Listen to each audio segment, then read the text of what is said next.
Welcome to Logos Live. I'm Robert Martin, Director of the SETI Bible Forum in Melbourne, and I'm your host for the show.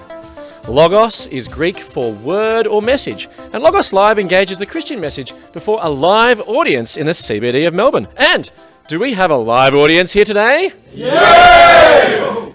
We have a couple of alive people out there. Anyway, we also aim to have a bit of fun. Who said exploring the big questions of life shouldn't be enjoyable?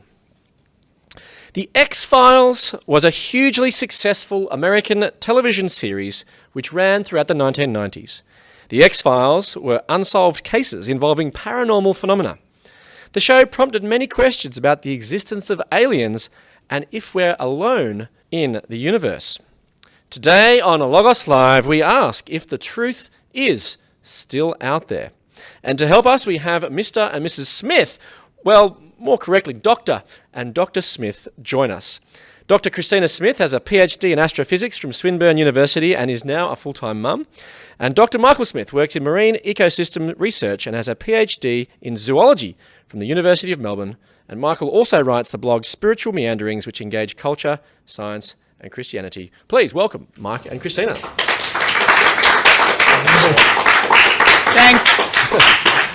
That's a rapturous welcome that you've received here today. Welcome to Logos Live. It was a very impressive studio audience. Yeah, they are an impressive studio audience. Most alive. That's right. So the X-Files, are you fans at all?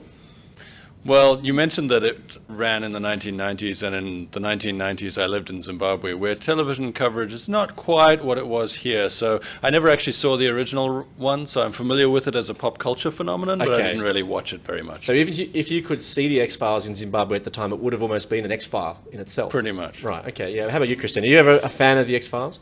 My mum banned it for most of the 1990s because I was of an age where my mum should have banned those things. Oh, okay, right.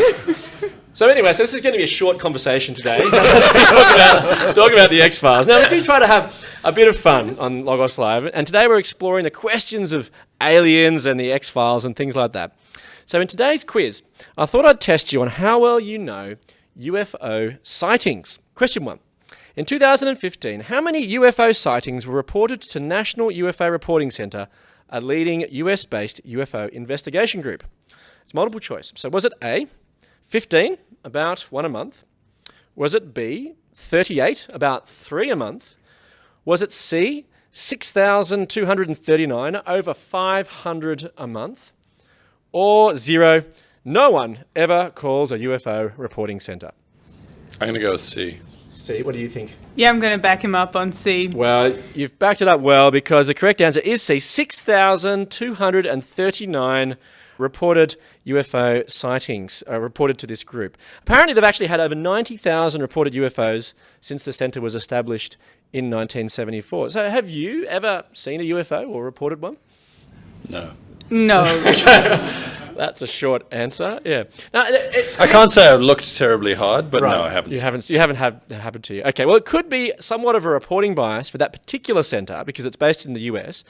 But it is interesting that most UFOs visiting Earth tend to pick the United States, and particularly the state of California, which consistently has the most UFO reports. So question 2. Which of these is not a reported UFO abduction story? Was it A, in 1993, Kelly Cahill and her husband were driving home in the foothills of the Dandenong Ranges here in Melbourne when a craft appeared overhead. She reported a loss of time and severe stomach pains and a triangle-shaped mark near her navel. She claims these were the result of alien abduction, and this story featured in the 2016 X-Files TV series. Or was it B, multi-millionaire businessman Kirsan Ilyumiznovich, former president of Kalmyka in Russia, and head of the World Chess Federation, claims that he was abducted by aliens who landed a spaceship on his balcony in 1997. He said he saw a semi-transparent half-tube spaceship which he entered and met human-like creatures in yellow spacesuits. He also claimed that they put a spacesuit on him, told him many things and showed him around. Ilyumiznovich also claims that the aliens were responsible for bringing chess to Earth. Or was it C? There's a few bemused looks out there, but it's true. He claims. If this is true, it may not be. You'll have to work that out. Was it C? In 1967, Betty Andreasen, a housewife in Massachusetts, USA, claims a group of 4 feet tall grey aliens wearing blue overalls visited her house. The aliens placed the various members of her family in a state of suspended animation. Then Andreasen was taken to a ship outside where she was subjected to various medical procedures. The aliens communicated with Andreasen via some form of telepathy, where they explained that they, like her, were devoted to Jesus Christ and that his return to Earth was not far away. Or was it D? In 1995, American businessman Donald Trump was allegedly abducted by aliens. Upon his return, he was given a new hairstyle and was convinced to run for president and encouraged to invest in the Miss Universe pageant because he was now aware of the competition. So which of these was not a reported UFO abduction story? I was going to go with B, but I'm going to have to go with D now. Okay, yeah. I think D is calling it an alien abduction might be a good explanation, but I think that's probably the made-up one. Well, actually, surprise, surprise, it is correct. Yes, D is the correct answer. That was not a reported UFO abduction story. The other three are all well-known and well-known UFO abduction stories in certain circles. So, Mike and Christina, in our UFO sightings quiz, you got 2 out of 2. You were 100% right. Congratulations. Yeah, big round of applause. Now, there are many UFO reports, eyewitness testimony, and alien abductions, some of which sound quite convincing. Surely this is evidence of intelligent extraterrestrial life. No. Well, do you think that there is evidence for alien visitation? Certainly anything that has been suggested as evidence, I find completely unconvincing. Right, okay. For instance, crop circles look like when they first started appearing, they were a very compelling bit of evidence for a lot of people, and until I met somebody who actually used to make them with a ski pole and a long piece of thread and tamping down the corn as he went. Right, okay. Anything that has been suggested, I think there's a much more straightforward explanation. Okay, so there's an element of hoax in some of these things, but some people genuinely believe that have seen these sort of things. People do genuinely believe that they've seen these things. I find it interesting that reports of UFO sightings have a massive spike late on Friday and Saturday evenings, and I'll leave you to draw your own conclusions from that.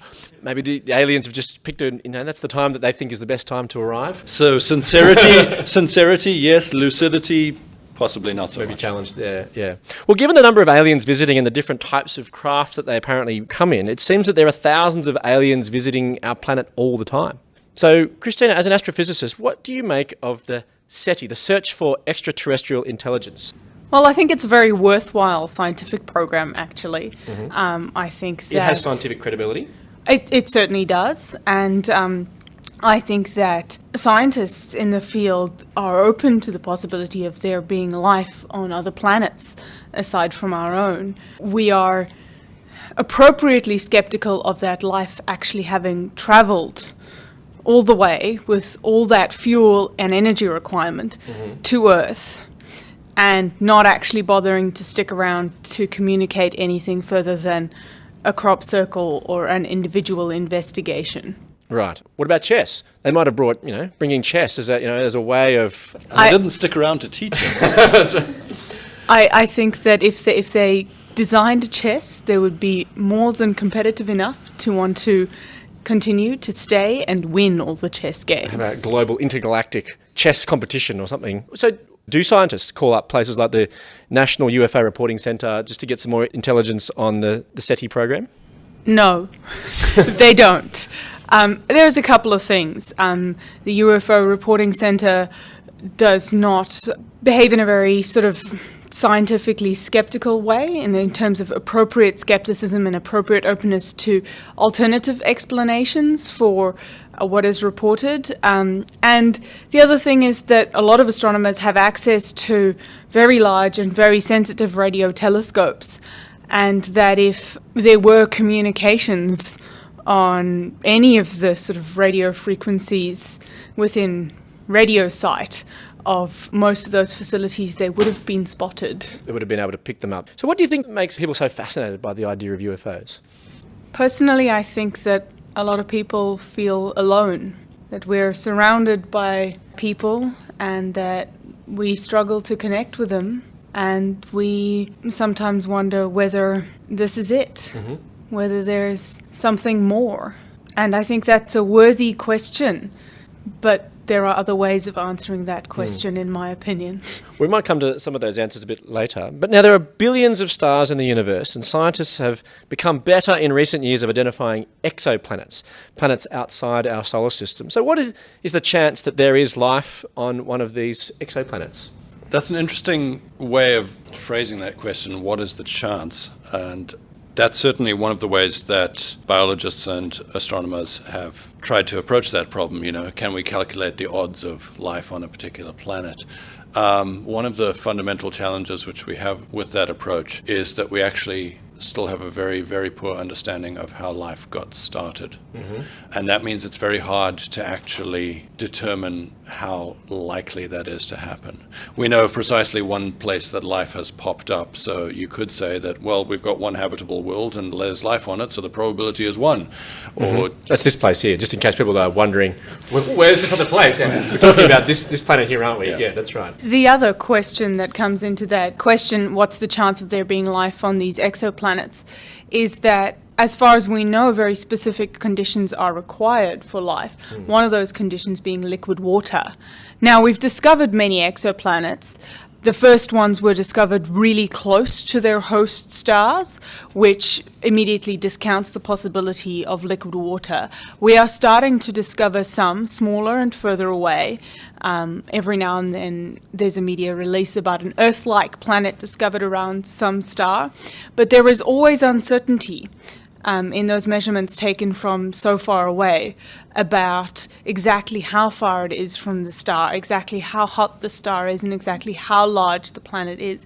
And that is if we have any information on its atmosphere, which is very rare to have. We would need to determine first whether there was liquid water to first make, an attempt on assessment, that. Yeah. An assessment, you're right. And that so far has been an impossible determination to make. So, Michael, you mentioned before that it's hard to know how life began. So, according to modern science, how did life begin? According to modern science, it's a mystery. Right, no one knows. Actually, no, it's an exaggeration to go that far. There is great uncertainty about it, though. And it's interesting, actually, from a historical perspective. This is quite a recent thing because it was always assumed life just can't pop out of nowhere. Mm-hmm. So there were various other theories over time, but the Big Bang limiting the amount of time that life actually has to get going, and the formation, learning more about how the Earth formed, really cuts down that little narrow window of how life got started. So we know a few things. We know that basically as soon as the Earth was able to support life as we know it, life started. So the Earth was formed about 4.5 billion years ago, and for the first 500 to 700 million years, it was a lot of molten rock on the surface, 200 degrees pretty hot on the surface, like completely inhospitable. And that started cooling and solidifying about 3.8 billion years ago, and those are the oldest rocks that we have. We've got fossils 3.6 billion years ago. So very early on, in some of the earliest places that we could possibly hope to find any trace of life, we actually find traces of life. So we know that on Earth, basically, as soon as Earth could support life started. So it seems to have happened quickly. What we don't know is really how it got going. And there have been some experiments looking at if we have combinations of chemicals, maybe some methane, maybe some ammonia, maybe some carbon dioxide, whatever, jam a lightning bolt through it, see what happens. And it's possible, using those sort of experiments, to generate simple amino acids. But firstly, that's a directed process, and it's very, very, very far from simple amino acids to complex information-bearing life as we know it today. So basically, there's potentially these exoplanets out there.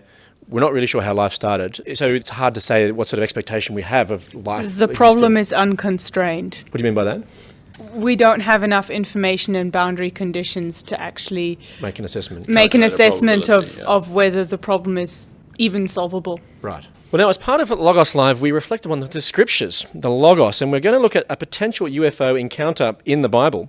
But before we do that, we're interested to hear about why you believe the scriptures are worth following. Now, you're both scientists.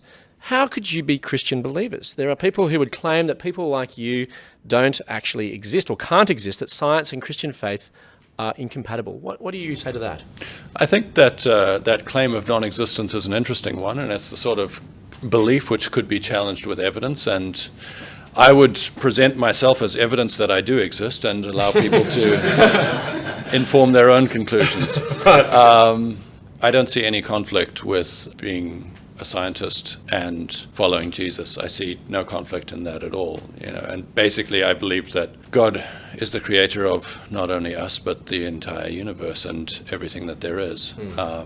And so I actually see scientific research as a way of allowing us to understand a little bit more about the character and the greatness of the creator. How about you, Christina? Well, I started my career in science as an undergraduate quite a number of years before I became a Christian. And my approach to becoming Christian was in some ways a very scientifically driven one, where I decided first whether it was possible to believe in a God that created the universe, whether that actually made sense with the evidence I had seen so far in my studies, and then decided whether, given that possibility, I concluded that it was possible, whether there was evidence for me to do so. And it wasn't a journey that happened overnight, but over a number of years. And I actually find my Christian faith is strengthened by some scientific evidence, some historical evidence, and some personal evidence that Jesus Christ, the Son of God, is the man I should be following. Now, we're critical of the eyewitness claims of potential alien abduction stories, yet you believe stories of eyewitnesses of a resurrection of a dead man in Jesus. What's different? It's useful to look at the kind of evidence in contrast to, say, a UFO issue where you have 6,000 people phoning up the National UFO Reporting Center, and I would imagine that at least 5,990 of those are reporting independent UFO events. So you have a single witness of an uncorroborated event and apparently an enormous number of UFOs visiting all of the time. The evidence both within the Bible and outside of it is completely different. You've got a huge number of independent eyewitness accounts of a single event. It's a very different kind of phenomenon. Yeah, and I suppose also their lives were transformed in a way consistent with that. Yeah, there's a lot going on beyond phoning up a hotline and telling a story. I saw some flashing lights, yeah. Yeah. Now, the vision in the Old Testament prophet Ezekiel, recorded in Ezekiel chapter 1, is sometimes suggested that rather than a vision of God, instead he witnessed a UFO. For example, in Ezekiel 1, 4-5, Ezekiel describes an immense cloud with flashing lightning and a brilliant light in the center which looks like glowing metal, which could seem like a descending UFO. And then later in verse 16, where he describes wheels and a craft which seems to rise and fall at will. Do you think Ezekiel inadvertently confused an encounter with a UFO with an encounter with God? No. What was that? No. Obviously, the inherent unlikelihood. You can say that about the existence of aliens. Well, I think that's an important starting point, though. So it's worth just touching on that briefly. If my starting assumption is that UFOs are extremely unlikely, particularly in the sense of actually visiting Earth, when you consider interstellar distances and the likelihood of intelligent life, physics says no, it doesn't happen. Yeah. Physics as we know it. So I start off from a position of believing not only that God exists, but that he is willing and able to communicate with individuals, but not believing in the existence of UFO visitations. But as with anything, you need to actually understand the context. The first chapter of Ezekiel, it's not an isolated fragment from a completely unknown civilization that's all we know about. Okay. We know a lot about ancient Hebrew civilization, ancient Hebrew literary forms, cultural iconography that permeated the time that Ezekiel was writing this. And you look at things which he's describing, vaguely human-like creatures with 4 faces and a whole bunch of wings. That's not random. That's a literary device which was commonly used throughout the ancient Hebrew culture to refer to cherubim, a particular type of angel, messengers of God. He's not describing this to a sketch artist. He's not trying to paint so much a visual picture as he's using his description to explain attributes of what he's seeing and try and communicate something which was probably pretty inexpressible. He's trying to actually communicate that in a way that people are going to understand. They understand those literary touch points. To add to that, it's also actually important to consider the rest of the chapter of Ezekiel, in which he hears from God through these messengers.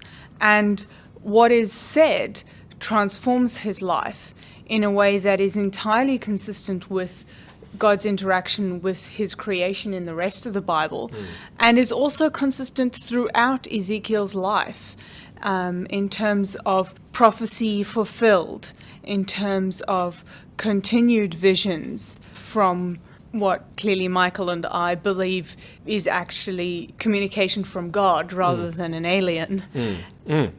Well, speaking of alien visitation, the logos for the day is John 1:14. This is from the Gospel of John, which is one of the 4 biographies of Jesus' life that we have. It says that the Word became flesh and made his dwelling among us. So this is describing what is often called the incarnation, that God became man. Is this a form of alien visitation?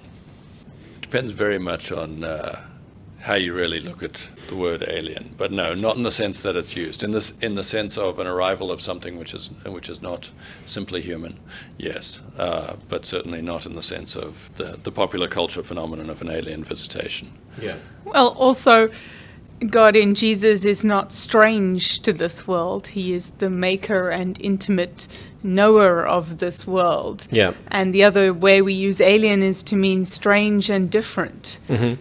So, strange, unknowing from the outside, no. So what's the significance then of God becoming flesh or dwelling among us?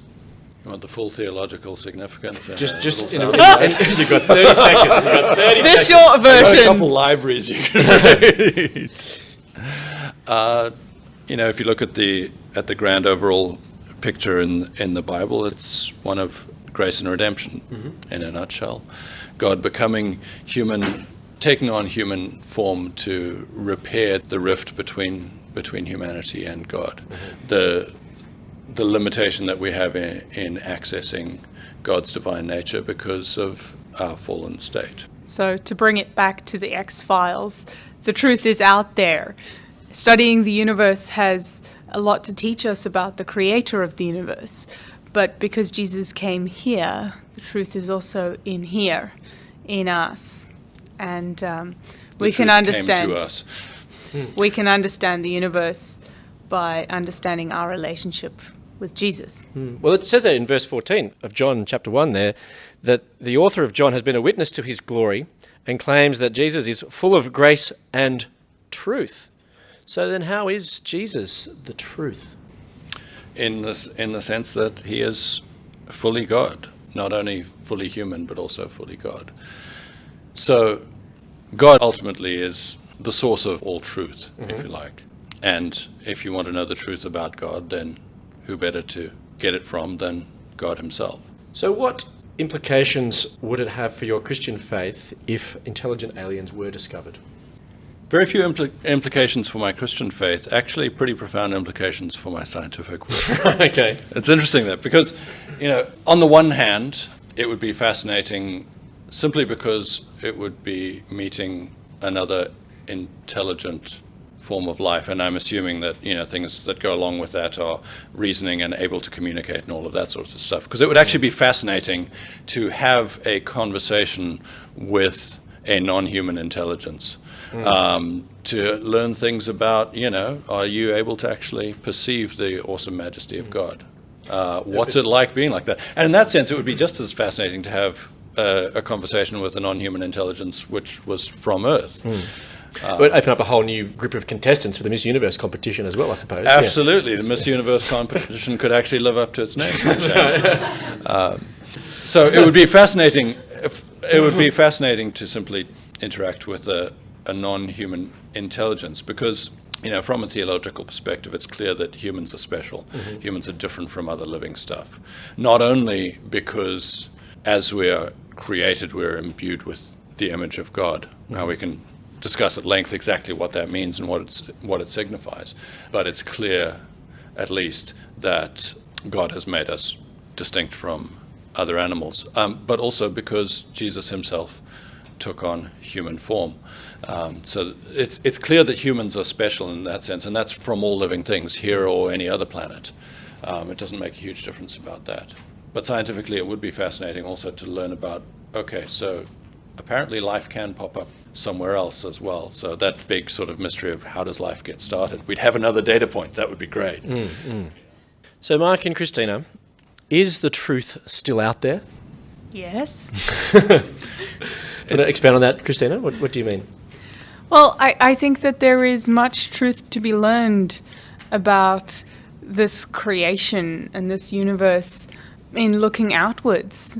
It is not, in my view, truth with a capital T, but it is truth about this creation. And there are many exciting discoveries in astrophysics that I would love to see happen, whether we, are able to communicate over long distances, and whether that opens up possibilities of communicating with possible intelligent life out there.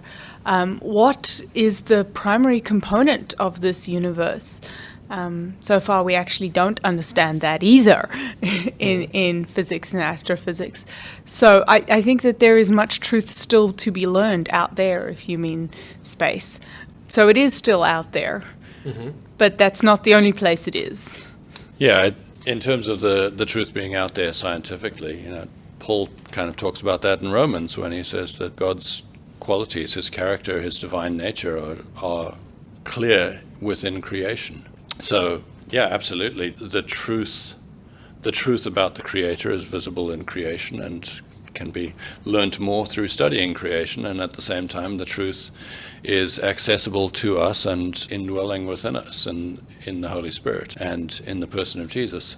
But it's ending up at the same truth. It's not, depending on which way you search, you're going to find a different version. Like, it all actually leads back to Jesus if you follow that long enough. Let me leave you with Logos for the day from John 1:14. The Word became flesh and made his dwelling among us. We have seen his glory, the glory of the one and only who came from the Father, full of grace and truth. I look forward to you joining us next time for Logos Live. Please thank our guests today, Doctors Christina and Michael Smith.